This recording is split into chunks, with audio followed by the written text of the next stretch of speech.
All right, Ryan Donovan, everybody. Woo! We're in hell, gentlemen. Believe me.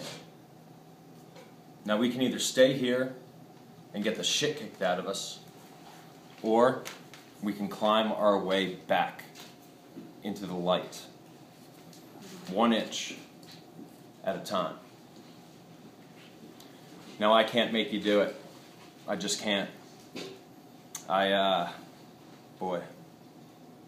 I look around this room, I see all these young faces, and I think, God, I made all the wrong choices a middle-aged man my age could make. I pissed away all my money, believe it or not. I chased off anyone that ever loved me. And lately, I can't stand the face I see in the mirror. You see, when you get old in life, things get taken from you. I mean, that's just part of life. But you only learn that when you start losing stuff. You find out life's this game of inches. So is football. Because in either game, life or football, the margin for error is so small. I mean, 1/2 second too slow, too fast, you don't quite make it. 1/2 second too early, too late, you don't quite catch it. The inches we need are everywhere around us. They're in every break of the game, every minute, every second. On this team, we fight for those inches. On this team, we tear ourselves and everyone around us to pieces for those inches. We claw with our fingernails for those inches. Because we know, when you add up all those inches, that's going to make the fucking difference between winning and losing. Between living and dying. I'll tell you this. In any fight, it's the guy who's willing to die who's going to win that inch. And I know, if I have any life left in me, it's because I'm still willing to fight and die for that inch. Because that's what living is. It's the 6 inches in front of your face. No, I can't make you do it. You got to look at the guy next to you. Look into his eyes. I think you're going to see a guy who will sacrifice himself for this team. I think you're going to see a guy who will go that extra inch for you because he knows when it comes down to it, you're going to do the same for him. That's a team, gentlemen. That's all it is. So we either heal now as a team, or we will die as individuals. What are you going to do?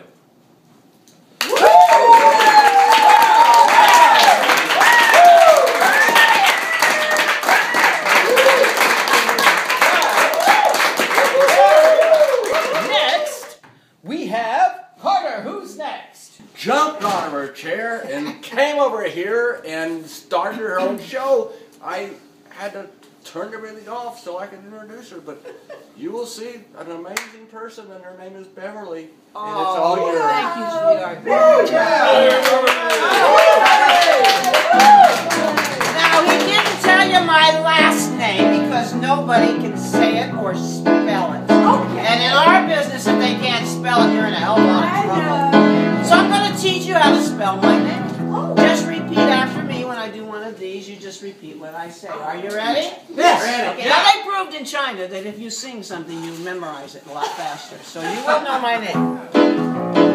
Are you ready, darling? Here we go. I say it first. Here we go. C. Oh, you guys are so fantastic. You want to come and do my show with me? That's marvelous. Here we go. Could you get a little movement in? You know, attitude. Here we go. Here we go. C. R.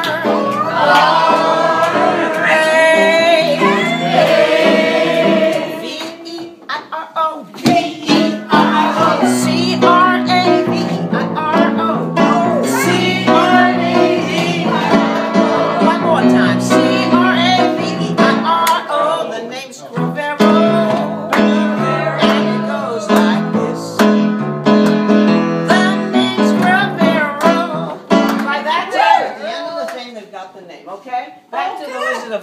the name's Crivero. Real hard. They said, Miss Crivero, what are you doing? I said, I'm writing this song. I always write you a song at Christmas, right? Good. They said, Miss Crivero, the show's over. We just need a finale. We're out of here. I said, yo, but you guys, this is really, I think you'll like this one.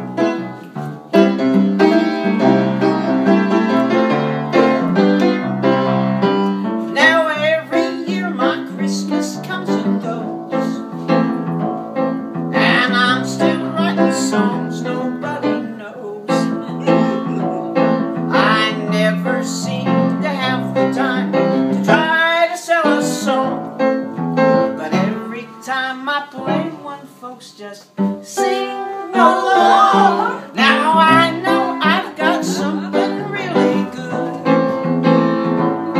and folks been telling me I really should. Yeah, just put it out on YouTube and a couple of TV shows, and you'll be writing songs everybody knows. Merry Christmas, everybody.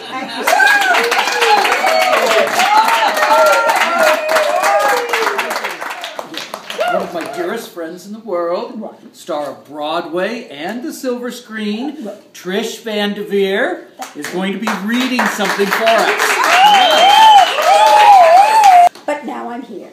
And I want to tell you, I'm so glad that I graduated college right into the 1960s, into the civil rights, into everything.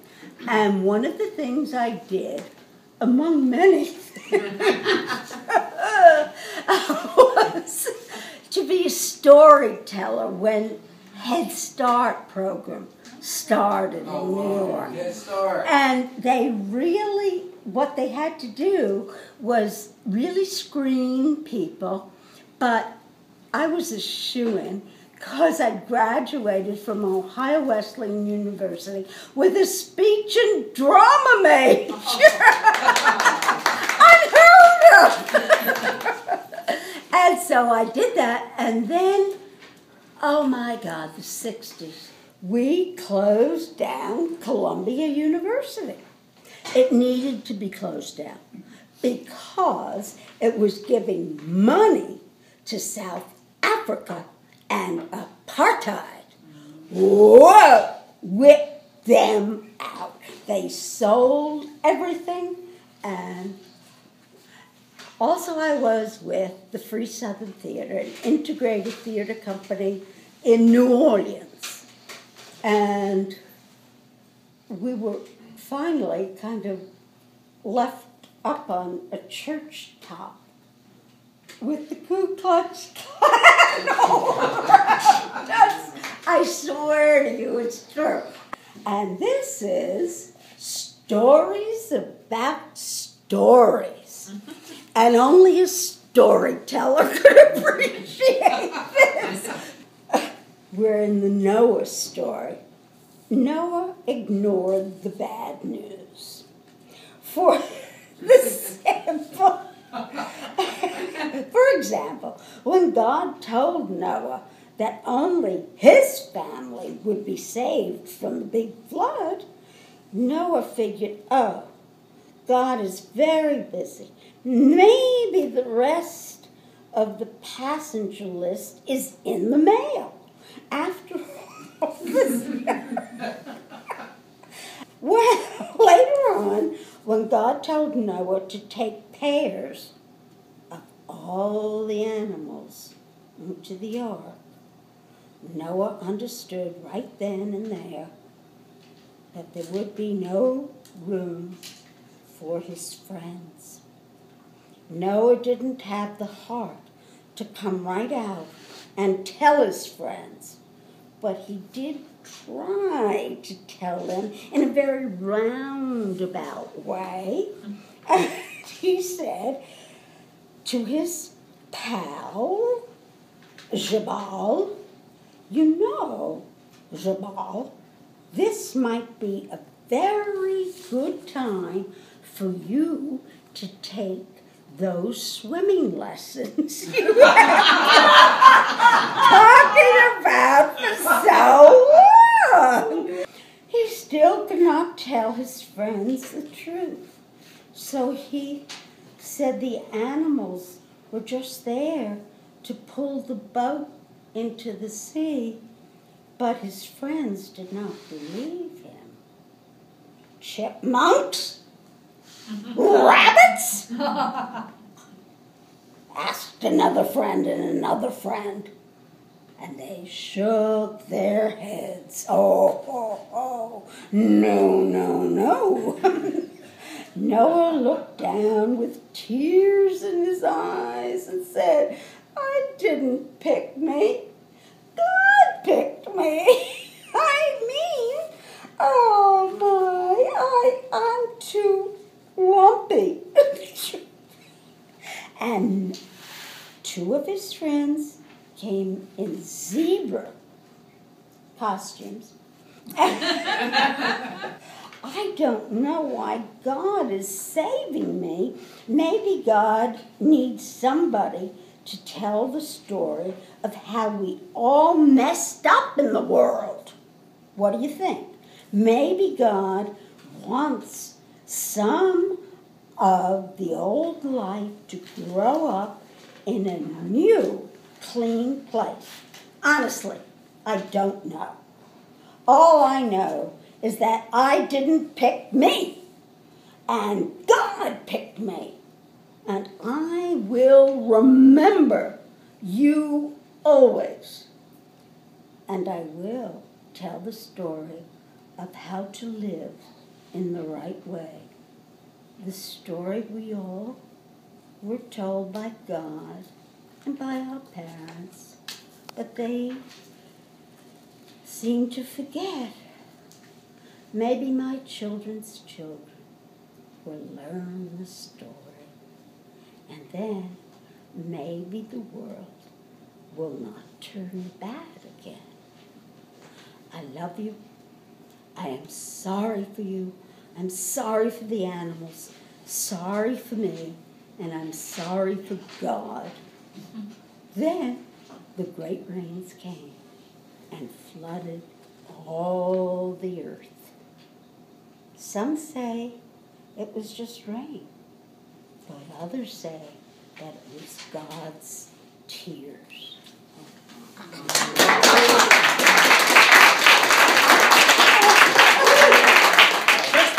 Mark Strong here.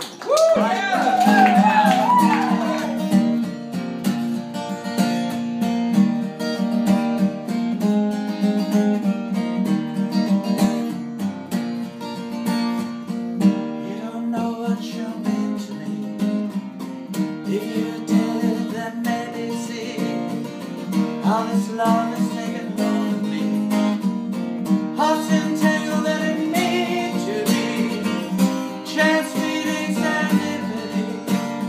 Change my life, my destiny. Somehow gives me wings to be free. You're the best thing to ever happen to me. You're the best thing.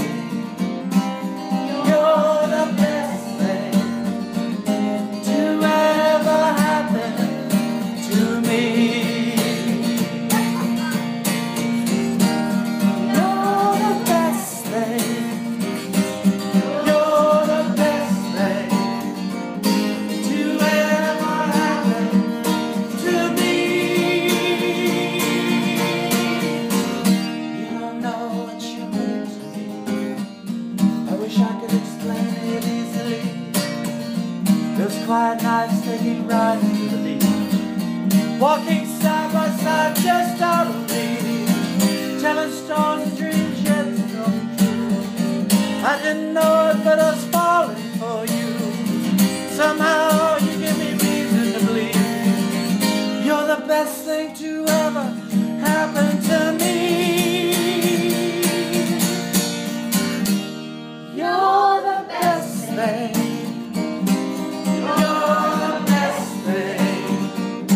To ever happen to me.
sitting together in a little cafe. Had fun before the right words to say.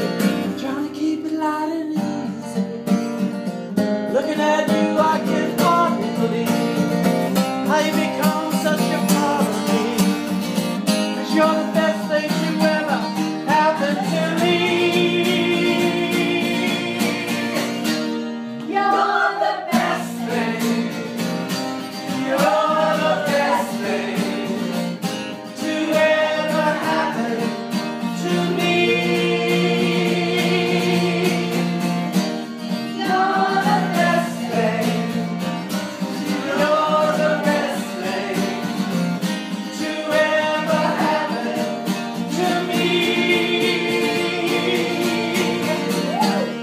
You're the best thing. You're the best thing to ever happen to me.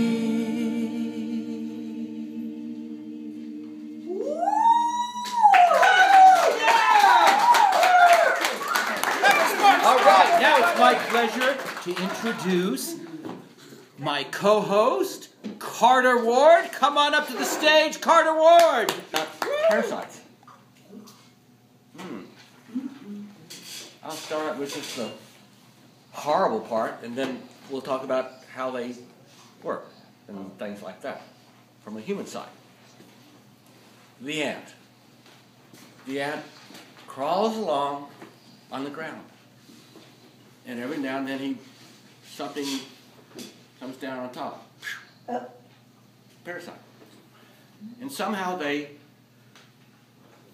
drill a hole in the skull and go down, and they turn the ant into a zombie. Yeah.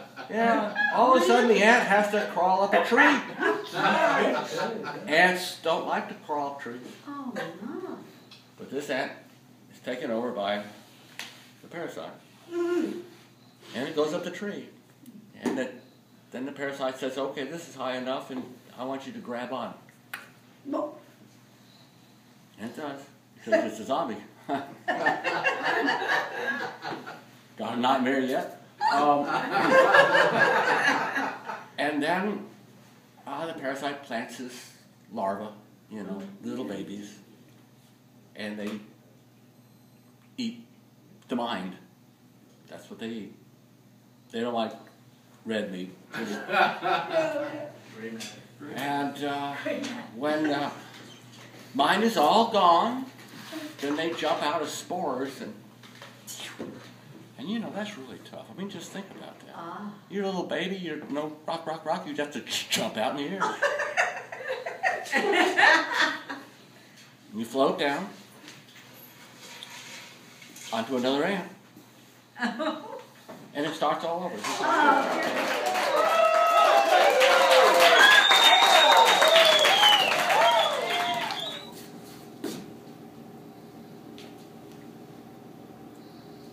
You can heat your stoves with peat and build your barns with brick. Now, I could accept the cutting of wood out of need, but why devastate the forests?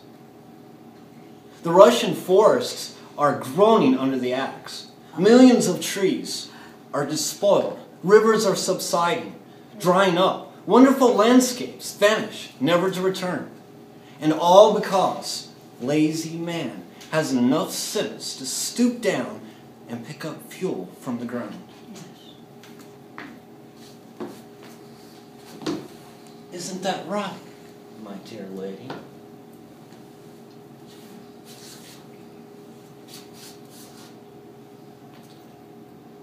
One would have to be a reckless barbarian to burn this beauty in his stove, to destroy what he cannot create. Man is endowed with reason and creative powers so that he may increase what has been given to him. But up to now, he is not created, but destroyed. There are fewer and fewer forests. Rivers are drying up. Wildlife is becoming extinct. The climate is ruined. And every day the earth gets poorer and uglier. You give me that ironical smile of yours. What I say doesn't seem serious to you? And maybe I am a crank. But when I walk by a peasant's woodland which I have saved from being cut down, or when I hear the rustling of young trees which I have planted with my own hands, I realize that the climate is somewhat in my power.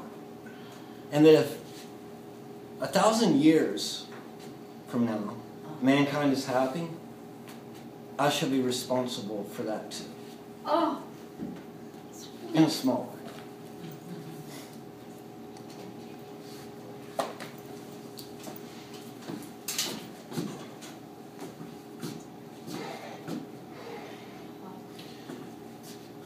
When I plant a birch tree and then watch it put forth its leaves and sway in the wind, my soul is filled with pride. However,